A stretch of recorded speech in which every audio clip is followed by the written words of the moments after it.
विषय पाहणार आहोत आणि या विषयामध्ये आपण शब्द संपत्ती हे जे प्रकरण आहे हे आज आपण या ठिकाणी पाहणार आहोत. शब्द संपत्ती हे प्रकरण स्कॉलरशिपसाठी अत्यंत महत्वपूर्ण असं प्रकरण आहे.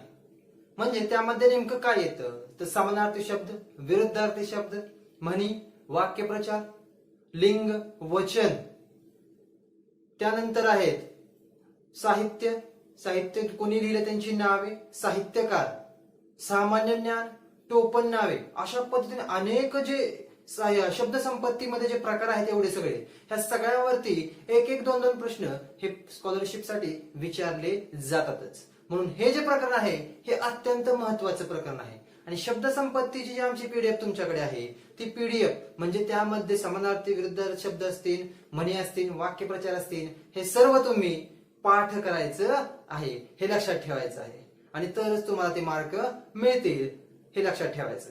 मग आज हे प्रकरण अभ्यासताना मी काही प्रश्न तुमच्या समोर घेणार आहे. ते प्रश्न कसे सोडवायचे, परीक्षेला प्रश्न कोणत्या स्वरूपात विचारले जातील त्या पद्धतीचे प्रश्न अगदी मी घेतलेले आहेत आणि ते प्रश्न आपण या ठिकाणी सोडवायचे आहेत. म्हणजेच त्याचा तुमचा सराव होऊन जाईल. त्यासाठी आपण ते प्रश्न पाहूयात. ठीक आहे, मग काही प्रश्न लिहिले आहेत पाहूया. पहिला प्रश्न त्यातील, आईने मला सर्व पदार्थ बाजारातून आणण्यास सांगितले. आईने मला सर्व पदार्थ बाजारातून आणण्यास सांगितले. अधोरेखित शब्दाचा समानार्थी शब्द सांगा. पहा, अधोरेखित शब्दाचा समानार्थी शब्द सांगा असं विचारलेलं आहे. अधोरेखित शब्द कोणता आहे? पदार्थ. पदार्थ हा अधोरेखित शब्द आहे. पदार्थ या शब्दाचा समानार्थी शब्द या ठिकाणी विचारलेला आहे. मग पर हा पहिला पर्याय आहे, जिन्नस दुसरा पर्याय आहे, रावा हा तिसरा पर्याय आहे आणि यापैकी नाही हा चौथा पर्याय आहे. हा पर्याय आपण केव्हा निवडतो? ज्यावेळेस हे तीनही पर्याय चुकीचे असतील त्यावेळेसच आपण पर्याय क्रमांक 4 हा पर्याय निवडणार आहोत, हे लक्षात घ्यायचे. मग पदार्थ या शब्दाचा समानार्थी शब्द कोणता? त्यासाठी पहिला पर्याय पर. पर म्हणजे पंख, पर म्हणजे पंख लक्षात ठेवायचं. जिन्नस, जिन्नस म्हणजे वस्तू आणि वस्तू म्हणजेच पदार्थ लक्षात घ्यायचे. तीनही शब्द समानार्थी शब्द आहेत. वस्तू, जिन्नस आणि पदार्थ हे तीनही शब्द समानार्थी शब्द आहेत. रावा म्हणजे पोपट, रावा म्हणजे पोपट. आता पाहूया चौथा पर्याय निवडायचा की नाही. मग पदार्थ या शब्दाचा समानार्थी शब्द आपल्याला मिळालेला आहे का? तर हो. पर्याय क्रमांक 2 जिन्नस हा पदार्थ या शब्दाचा समानार्थी शब्द आहे. म्हणून पर्याय क्रमांक 4 या ठिकाणी कट होऊन जातो. त्यानंतर पर म्हणजे पंख आहे हा सुद्धा येत नाही आणि रावा म्हणजे पोपट आहे हा सुद्धा येत नाही. म्हणून पहिल्या प्रश्नाचं जे उत्तर आहे पदार्थ या शब्दाचा समानार्थी शब्द ते आहे जिन्नस. जिन्नस म्हणजे वस्तू आणि पदार्थ. ठीक आहे, आता वळूया पुढील प्रश्नाकडे. पुढील प्रश्न आहे, खालीलपैकी समानार्थी नसलेला शब्द सांगा. समानार्थी नसलेला शब्द सांगा. युद्ध शब्द काय दिलेला आहे? युद्ध. ह्याचा समानार्थी कोणता शब्द नाहीये असं विचारलेलं आहे. मग युद्ध या शब्दाचा समानार्थी शब्द नसलेला शब्द विचारलेला आहे. पहिला पर्याय संगर, दुसरा पर्याय आहे संग्राम, तिसरा पर्याय आहे समर आणि चौथा पर्याय आहे उदक. मग संगर म्हणजे सुद्धा युद्ध, संगर म्हणजे युद्ध, संग्राम म्हणजे युद्धच आणि समर म्हणजे युद्धच. म्हणजे हे तीनही शब्द युद्ध या शब्दाचे समानार्थी शब्द आहेत, परंतु नसलेला शब्द असा विचारलेला आहे या ठिकाणी. म्हणून चौथा जो पर्याय तो काय आहे ते पाहूया. उदक. उदक म्हणजे पाणी. उदक म्हणजे काय? उदक म्हणजे पाणी. म्हणून युद्ध या शब्दाचा समानार्थी नसलेला शब्द पर्याय क्रमांक 4 उदक हे येईल, कारण की तीनही जे पर्याय आहेत ते समानार्थी शब्दाचे दिलेले आहेत. ठीक आहे, मग आता वळूया पुढील प्रश्नाकडे. पुढील प्रश्न पहा, डोळ्यात पाणी येणे. डोळ्यात पाणी येणे या वाक्यप्रचाराचा अर्थ सांगा. मग पहिला पर्याय दिलाय मन न रमणे. मन न रमणे म्हणजे खूप, मन न रमणे म्हणजेच काय तर त्या ठिकाणी करमत नसणे. मन न रमणे म्हणजे काय? करमत नसणे. एखादी गोष्ट असते, एखादी वेळ असते, त्या वेळेस तुम्हाला करमत नाही. त्या पद्धतीने मन रमत नाही म्हणजेच करमत नाही हे लक्षात घे. खूप भीती वाटणे म्हणजे घाबरून जाणे, घाबरणे त्याचा अर्थ असा होतो. माहित पडू न देणे म्हणजे दाद लागू न देणे. माहीत पडू न देणे म्हणजे तुम्हाला कुठल्या गोष्टीची, तुम्हाला एक गोष्ट चालू आहे, कुठेतरी कृत्य चालू आहे त्या गोष्टीचं, त्या गोष्टीबद्दल तुम्हाला माहीतच पडून देत नाही, म्हणजे त्या गोष्टीची तुम्हाला चाहूल सुद्धा लागून देत नाही, दाद सुद्धा लागून देत नाहीत, म्हणजे दाद लागून न देणे असा त्याचा अर्थ होतो. आणि डोळ्यात पाणी येणे चौथा पर्याय आहे यासाठी, वाईट वाटणे. मग मन न रमणे, करमत नसणे हा येत नाही. खूप भीती वाटणे, खूप घाबरून जाणे हा देखील येत नाही. माहीत पडून न देणे, दाद न लागून देणे हा देखील येत नाही. वाईट वाटणे म्हणजे डोळ्यात पाणी येणे हा या जो वाक्यप्रचार दिलेला आहे याचं योग्य पर्यायाचं उत्तर आहे पर्याय क्रमांक 4 वाईट वाटणे. डोळ्यात पाणी येणे म्हणजेच वाईट वाटणे हा याचा अर्थ होतो. म्हणून ह्या प्रश्नाचे योग्य उत्तर आहे पर्याय क्रमांक 4 वाईट वाटणे. आणि 1, 2 व 3 हे जे पर्याय दिलेले आहेत हे चुकीचे पर्याय आहेत. ठीक आहे. मग आता वळूया आपण पुढील प्रश्नाकडे. पुढील प्रश्न पहा. प्रेक्षक सर्कशीतील कसरती पाहण्यात डॅश योग्य वाक्यप्रचार निवडा.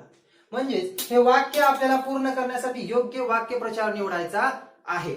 मग प्रेक्षक सर्कशीतील कसरती पाहण्यात डॅश योग्य वाक्यप्रचार निवडायचा आहे पूर्ण करण्यासाठी. तर कोणता वाक्यप्रचार योग्यरित्या बसेल तो आपल्याला पाहायचा आहे. मार्ग काढणे पहिला पर्याय, दुसरा पर्याय माग काढणे, तिसरा पर्याय गर्क असणे आणि चौथा पर्याय यापैकी नाही. हा पर्याय आपण कधी निवडणार आहोत? ज्यावेळेस तीनही पर्याय या ठिकाणी बसणार नाही त्यावेळेस आपण हा पर्याय निवडणार आहोत. मग मार्ग काढणे म्हणजे काय? तर मार्ग काढणे म्हणजे उपाय शोधणे. एखाद्या वस्तूबद्दल मार्ग काढायचा, अवघड वस्तू आहे, तिला काही सुटत नाहीये ती वस्तू, तर तिचा उपाय शोधणे म्हणजेच मार्ग काढणे. माग काढणे म्हणजे माग करणे, म्हणजे माग काढणे म्हणजे शोध घेणे. पोलीस कसे चोराचा माग काढतात, माग घेतात, तसाच त्यांचा म्हणजेच काय शोध घेतात, हे लक्षात ठेवायचं आहे. गर्क असणे म्हणजे मग्न असणे. एखाद्या गोष्टीमध्ये तुम्ही गर्क आहात, व्यस्त आहात त्या गोष्टीमध्ये, म्हणजेच प्रेक्षक सर्कशीतील कसरती पाहण्यामध्ये व्यस्त आहेत, गर्क आहेत, मग्न आहेत, हे लक्षात घ्यायचं या ठिकाणी. म्हणून या ठिकाणी ह्या जो डॅश दिलेला आहे, प्रेक्षक सर्कशीतील कसरती पाहण्यात डॅश म्हणजे काय आहे? तर गर्क आहेत किंवा गर्क असणे हा या प्रश्नाचं योग्य उत्तर या ठिकाणी आपल्याला मिळालेलं आहे. आणि योग्य उत्तर जर या ठिकाणी मिळालेलं आहे तर पर्याय क्रमांक 4 जो असेल यापैकी नाही हा या ठिकाणी सरळ सरळ चुकीचा ठरतो. म्हणून पर्याय क्रमांक 4 हा चुकीचा. आणि मार्ग काढणे, उपाय शोधणे, मार्ग काढणे, शोध घेणे हे देखील चुकीचे आहेत. म्हणून ह्या प्रश्नाचे योग्य उत्तर आहे पर्याय क्रमांक 3. ठीक आहे. आता वळूया पुढील प्रश्नाकडे. पुढील प्रश्न पहा. म्हण पूर्ण करा. एक म्हण दिलेली आहे, अर्धवटच म्हण दिलेली आहे, ती आपल्याला पूर्ण करायची आहे, लक्षात घ्यायचे. आणि दोघांचे भांडण डॅशला म्हणजे या म्हणीमध्ये एका शब्द गाळलेला आहे, तो शब्द त्या ठिकाणी आपल्याला भरायचा आहे. त्या शब्दाचे 4 पर्याय दिलेले आहेत. पहिला पर्याय दिलेला आहे पहिल्याचा, दुसरा पर्याय आहे दुसऱ्याचा, तिसरा पर्याय आहे तिसऱ्याचा आणि चौथा पर्याय आहे चौथ्याचा. मग दोघांचे भांडण डॅशचा लाभ. दोघांचे भांडण कोणाचा लाभ होतो? पहिल्याचा होतो का? नाही. दुसऱ्याचा होतो का? तर नाही. तिसऱ्याचा होतो का? तर हो. दोघांचे भांडण लागले आहे म्हणून तिसऱ्या व्यक्तीचा लाभ होतो, हे लक्षात ठेवायचंय. चौथ्या व्यक्तीचा होत नाही तर तो होतो तिसऱ्या व्यक्तीचा. म्हणून म्हण कशी पूर्ण होते? तर पहा, दोघांचे भांडण तिसऱ्याचा लाभ ही म्हण या ठिकाणी अत्यंत योग्य म्हण आहे. जर तुम्ही म्हणी पाठ केले असतील तर या ठिकाणी उत्तर शोधण्यासाठी तुम्हाला जास्त अडचण येणार नाही, हे लक्षात ठेवायचंय. म्हणून या प्रश्नाचं योग्य उत्तर आहे पर्याय क्रमांक 3. आता वळूया पुढील प्रश्नाकडे. पुढील प्रश्न पहा. अयोग्य जोडी ओळखा. अयोग्य जोडी ओळखा म्हणजेच अयोग्य म्हणजेच कोणती? चुकीची जोडी ओळखायची आहे या ठिकाणी आपल्याला. पहिली जोडी आहे पराधीन, त्याचा विरुद्धार्थी शब्द आहे स्वाधीन. पराधीन म्हणजे दुसऱ्याच्या अधीन देणे, दुसऱ्याच्या अधीन करणे. स्वाधीन म्हणजे स्वतःच्या अधीन करणे असा त्याचा अर्थ होतो. दुसरा आहे मृदू कठोर. मृदू आणि कठोर अगदी योग्य जोडी. पहिली सुद्धा अगदी योग्य जोडी आहे. सुप्रसिद्ध अप्रसिद्ध आणि चौथी आहे लक्ष दुर्लक्ष. मग पहा, चुकीची जोडी या ठिकाणी आपल्याला निवडायची आहे. पराधीन स्वाधीन अगदी योग्य जोडी आहे. मृदू कठोर अगदी योग्य जोडी आहे. सुप्रसिद्ध अप्रसिद्ध अगदी चुकीची जोडी आहे. आणि लक्ष दुर्लक्ष अगदी योग्य जोडी आहे. सुप्रसिद्ध अप्रसिद्ध अगदी चुकीची जोडी आहे. आणि लक्ष दुर्लक्ष अगदी योग्य जोडी आहे. मग चुकीची जोडी कोणती आहे? तर सुप्रसिद्ध अप्रसिद्ध ही चुकीची आहे. सुप्रसिद्ध या शब्दासाठी हा शब्द येत नाही. तर तो कोणता शब्द आहे? तो सुप्रसिद्ध कुप्रसिद्ध.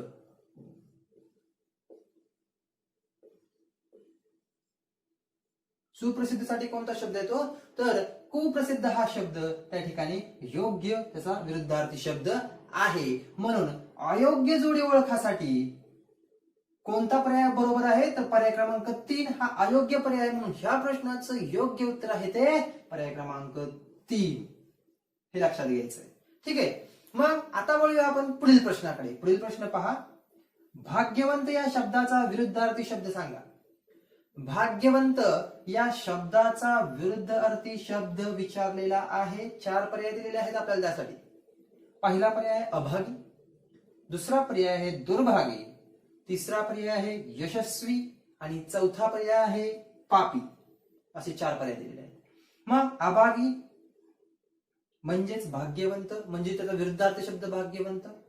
दुर्भागी ह्याचा सुद्धा विरुद्धार्थी शब्द भाग्यवंत या ठिकाणी आहे. यशस्वी ह्याचा विरुद्धार्थी शब्द भाग्यवंत येत नाही, तर तो येतो अयशस्वी. तो काय येतो? अयशस्वी. अयशस्वी. आणि चौथा जो आहे पापी, ह्याचा सुद्धा शब्द विरुद्धार्थी शब्द जो भाग्यवंत येत नाही, तर पापीला येतो पुण्यवान. पापी पुण्यवान हा शब्द त्यासाठी येतो. म्हणून हे दोन्ही शब्द चुकीचे आहेत, हे दोन्ही बरोबर आहेत. मग 2 सर्कलला डार्क करायचं का? तर नाही, प्रश्न पूर्ण वाचायचा आहे. त्यासाठी उत्तराचे 4 पर्याय दिलेले आहेत, हे लक्षात घ्यायचं आहे.